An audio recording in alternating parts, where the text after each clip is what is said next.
জয় কৃষ্ণকালী মায়ের জয়। একবার বেদি থেকে নামিয়ে রে। হ্যাঁ মারে মালা পরাস না আমাকে। মা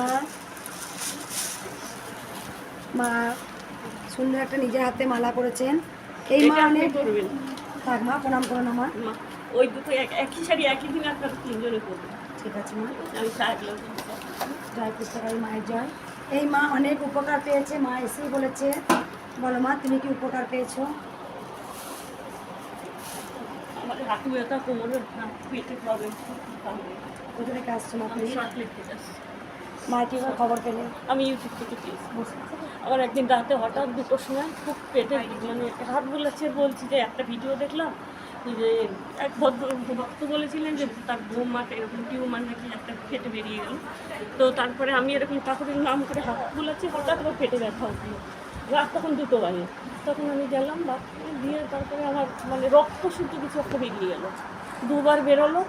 তারপরে আমার ছেলে, আমি এত জোরে জোরে মায়ের নাম করছি, আমার ছেলের ঘুম ভেঙে গেছে। ছেলে পাশে পড়েছিল, বলছে মা তোমাকে আমি ওলা ঢাকিয়ে হসপিটালে নিয়ে যাবো। আমি তো কিছু করতে হবে না, আমি আরেকটু ঠাকুরের নাম জপ করি, যদি কিছু না হয় তাহলে দিয়ে দেবো। ঠিক খানিক্ষণ পরে আমার মনে হচ্ছে শরীর থেকে একটা পাথর নেমে গেল, সেইটা আমার পুরো পেট ভালো। বুঝতে পারছো মা? দেখো মা, কিছু কথা বলি। আমি জানি যে আমি জনকল্যাণে নেমে গেছি।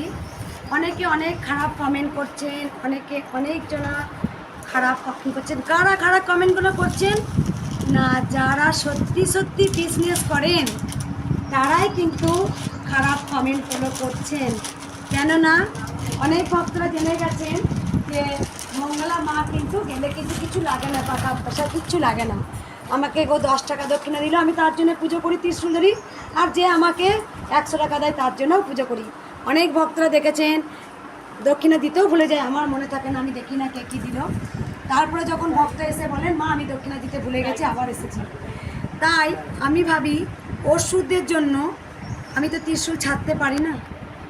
আজকে বামা কাপাকেও অনেক কটু কথা শুনতে হয়েছে, পরমহংসদেবকেও কটু কথা শুনতে হয়েছেন। যারাই মায়ের পরম ভক্ত সন্তান তাদেরকে অনেক কটু কথা শুনতে হয়। আমি জানি অনেকে অনেক, কালকে যেমন আমি একটা ভিডিও পোস্ট করেছিলাম, সকালে ভিডিও পোস্ট লিখেছে অনেক কথা। আচ্ছা বলুন তো আপনার সাথে মায়ের কী কথা হয়? তারপরে ওইটাকে ট্রোল করেছে। তারপরে আমার ভক্তরা যে যা উপকার পেচ্ছে তা ট্রোল করে বলছে। তারপরে আরও অনেক কিছু লিখেছে যে আমাকে নাকি আমি স্বয়ং দেবী ভাবি নিজেকে আমি। অনেকজন অনেক কিছু লিখছেন। আমি তো কাউকে কোনো ভক্তকে বলিনি যে তোমরা আমাকে মালা পরাও। বামা খাপাকে কি বলতে হয়েছিল তুমি বামা খাপা হবে? বামা খাপা তো নিজের জায়গাটা নিজে ঠিক করে নিয়েছিলেন। তাই আমি বড় হব বা আমি ভক্তদের শিখিয়ে দিই না যে তোরা স্নান করে এসে গঙ্গা স্নান করে এসে আমার চরণ দিবি। আমি এই মাকে কখনো শিখিয়ে দিইনি যে মালা গেতে নিয়ে এসে আমাকে তবে কি আমি তোমাকে শিখিয়ে দিয়েছি? গন্ধ পেয়েছি, মায়ের গায়ে গন্ধ পেয়েছি। ভক্তরা কিন্তু নিজেরাই জেনে গেছেন, সম্মান কিন্তু ভক্তরাই দেন, কখনই নিজে থেকে জোর করে হয় না। কয়েকদিন আগেও কিন্তু এক ভক্ত মা ছলযাত্রী করে মায়ের মন্দিরে এসেছিলেন, বলেছিলেন এই ত্রিশূলটা ভাগ তুমি আর আমি নেব মা, আমি সেবা করব। তাই অনেক যে কটু কথা যারা বলছেন মাকে, আমি যদি ত্রিশূল ছেড়ে দিই তাহলে আমার মতো বোকা হয়তো পৃথিবীতে আর কেউ নেই। কারণ আমার স্বপ্ন আছে মাকে একটা বড় মন্দির করে দেখাবো। সব সময় একটা চর মারা হলেই সেই চর মারা হয় না, কাজ কর্ম দিয়ে বুঝিয়ে দেখানো যায় যে করতে পেরেছিলাম একদিন মঙ্গলা মা। আমি সেই কুসন্তানের জন্য আমি যদি ত্রিশূল এক সময় মনে হয় যে দূর, যে যেমন যাচ্ছে চাকরি, যে যেমন করছে করুক। কেউ মাদুরি দিয়ে 1000 টাকা নিচ্ছে, কেউ একটা বাড়ি বাঁধিয়ে দেবো 40,000 টাকা নিচ্ছে, সেখানে মঙ্গলা মায়ের কাছে কিচ্ছু লাগে না। ভক্তরা জেনে গেছেন যে মায়ের কাছে এলে পারে ঠিক উপকার হবে। ত্রিশূলটা একবার ছোঁয়ার জন্য আসেন। আমি আমার জন্ম হয়েছে কৃষ্ণকালী মায়ের নাম ছড়ানোর জন্য। কে কী দিলেন তাতে আমার কিচ্ছু যায় আসে না। আমি তো বারবার বলি যে আমার ভক্তদের আমি সেবায় নিযুক্ত করেছি। আমি তো এখনও বলে যাচ্ছি আমার এই বাড়িটা জীবনে কোনো দিন ভাঙা হবে না। আমার অনেক ভক্তরা বলেছেন হ্যাঁ আমি ভালো উচ্চারণ করতে পারি না। অবশ্যই আমি তো মূর্খ, শুধু আমি একটা জিনিস খুব ভালো জানি, আমি মাকে ভালোবাসি, কৃষ্ণকালী মাকে ভীষণ ভালোবাসি। তাই আমি তাদের কথা শুনে যদি, তাদের কটু কথা শুনে যদি ভেঙে পড়ে যায় তাহলে আমি কিন্তু পড়ে যাব।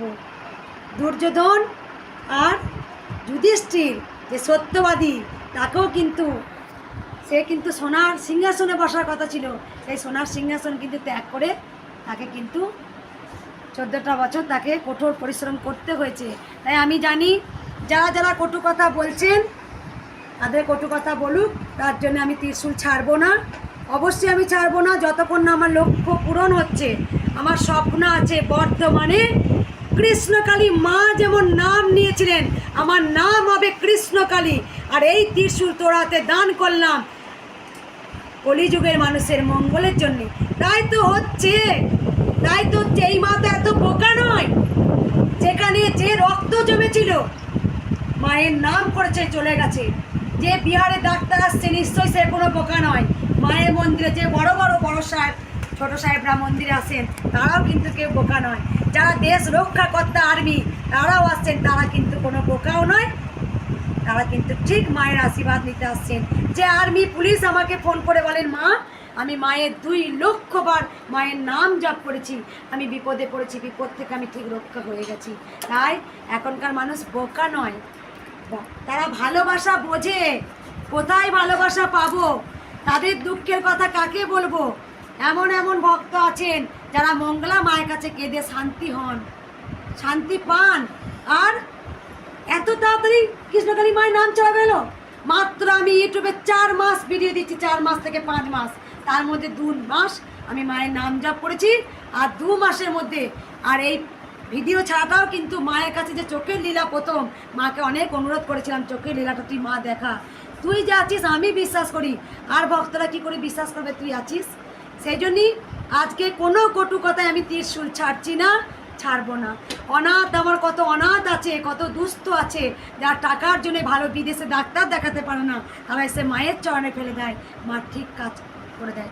18 বছরে এক মেয়ে এসেছিলো, দেখেছিলে মা, ছায়া ছিল, তার 2 মাস 1 মাস আগে এসেছিলো, দিন 15 আগে আমি ত্রিশূল ছুঁয়েছি। সেই মেয়ে গোটা স্টেশন তার মা নিজে বলেছে, আমি ভাবিনি আমার মেয়ে হাঁটতে পারবে।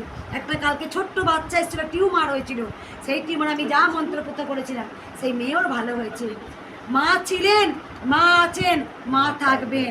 আজকে মন্দিরের জন্য কাঁদতে হতো না, হয়তো অবশ্যই মায়ের মন্দির হবে, আমি জানি মায়ের মন্দির হবে। আমি এমনভাবে ভক্তদের সেবা করে যাব নিঃস্বার্থভাবে।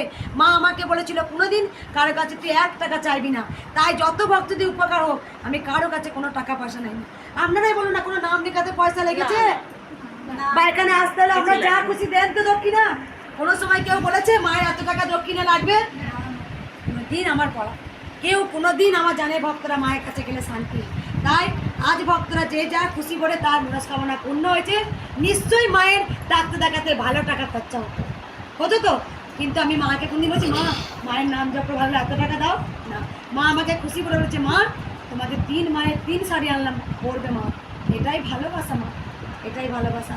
তাই মাকে বলি মা আমাকে ধৈর্য শক্তি দে, সহ্য শক্তি দে, কোনো কটু কথায় আমি যেন কানে না বলি, আমি যেন যেমন নিঃস্বার্থভাবে ভক্তদের করে যাচ্ছি করব।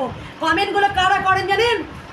আমি জানি মঙ্গলাকে আজকে টার্গেট নিয়েছে, অনেক ভক্ত আমাকে মেসেজ করে লিখেছে মা তুমি সাবধানে থাকবে, কিন্তু মা তোমার প্রতি রিস হয়ে যাচ্ছে, কারণ তুমি নিঃস্বার্থ ভক্ত করে যাচ্ছ। কারণ তাদের তাবিজ বিক্রি হচ্ছে না, কারণ ফুকফাক করে সর্ষে পুরা, তেল পুরা, জল পুরা দিয়ে 5,000 টাকা ইনকাম করতে পারছে না। আজকে বড় বড় জায়গায় মাকে নিয়ে যারা ব্যবসা করছিল তাদের আজকে মন্দির ফাঁকা। আজকে কৃষ্ণকালী মায়ের মন্দিরে 6,000 7,000 ভক্ত কেন হয়? তার কারণ জেনে গেছে মঙ্গলা মায়ের কাছে পেলে ভালোবাসা পাবো, আর সত্যি কাজ হচ্ছে, সত্যি আমরা কাজ পাবো। কারণ কেউ খালি হাতে এলে খারাপ কমেন্ট কারা করে? কারা? যখন তাদের কিছু যখন পূর্ণ হয় না তখন মাকে তো স্বার্থের জন্য তারা কিন্তু খারাপ কমেন্ট করেন, স্বার্থের জন্য করেন, কারণ তাদের ব্যবসা ডাউন হয়ে যাচ্ছে, তারা আর কিছু বিক্রি করতে পারছে না। মঙ্গলা মায়ের কাছে 10 টাকা দিচ্ছে, মঙ্গলা মায়ের কাছে 5 টাকা কয়েন ভাঙিয়ে 1 টাকা দক্ষিণা দিয়ে মায়ের মনস্কামনা পূর্ণ হচ্ছে। তাই খারাপ কমেন্ট কারা করে? যাদের লস হয়ে যাচ্ছে। আর কৃষ্ণকালী মা কিন্তু অজরে ভালোবাসা দিচ্ছে। আমি জানি ভক্তদের হচ্ছে, আরও হবে। শুধু মাকে বলি ধৈর্য শক্তি দাও আর সহ্য দাও, আমি যেন ভক্তদের নিঃস্বার্থভাবে করে যাই। দাও তোমরা উলুধ্বনি।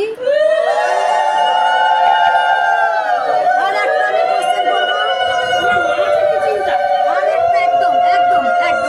আর একটা আমি কোশ্চেন করবো। যখন আমি খারাপ কমেন্ট দেখি না, তখন আমি সত্যি আজকেও আমি খুব ভাত খেতে খারাপ কমেন্ট দেখলাম, যে তখনই শুনলাম একটা জিনিস, যেটা হচ্ছে লাইফ ইন্স্যুরেন্স। লাইফ ইন্স্যুরেন্সে আমি ব্রাঞ্চ ম্যানেজার ছিলাম।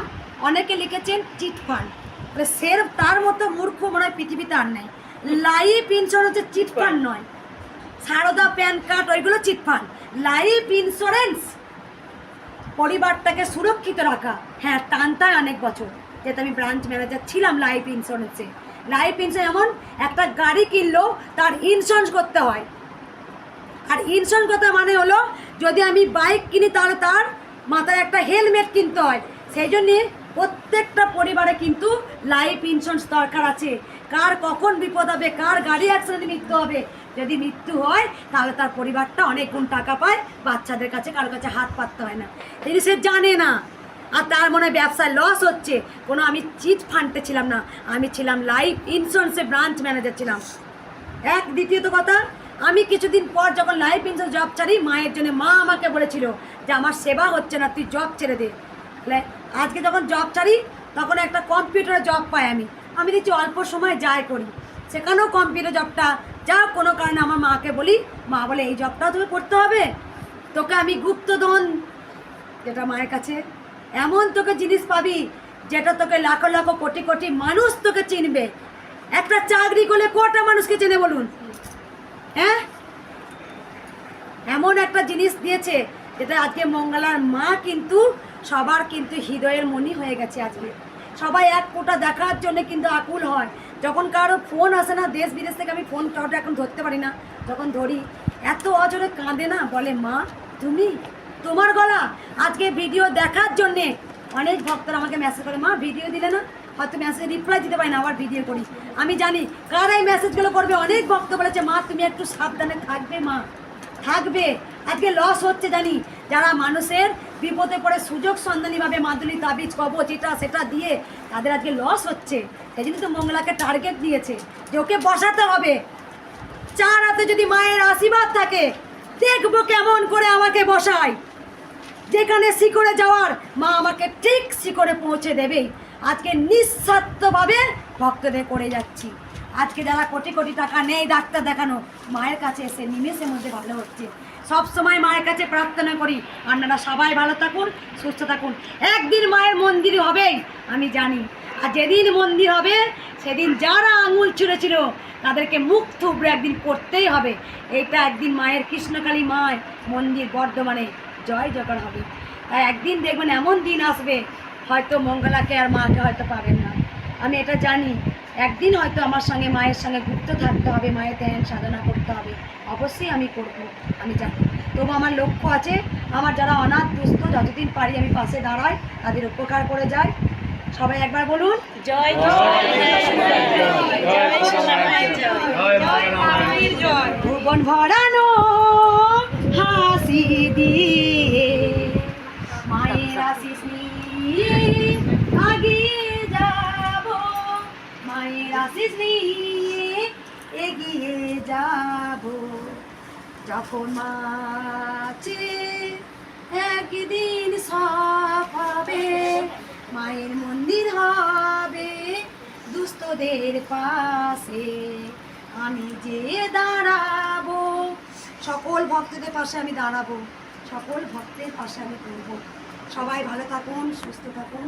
জয় কৃষ্ণকালী মায়ের জয়।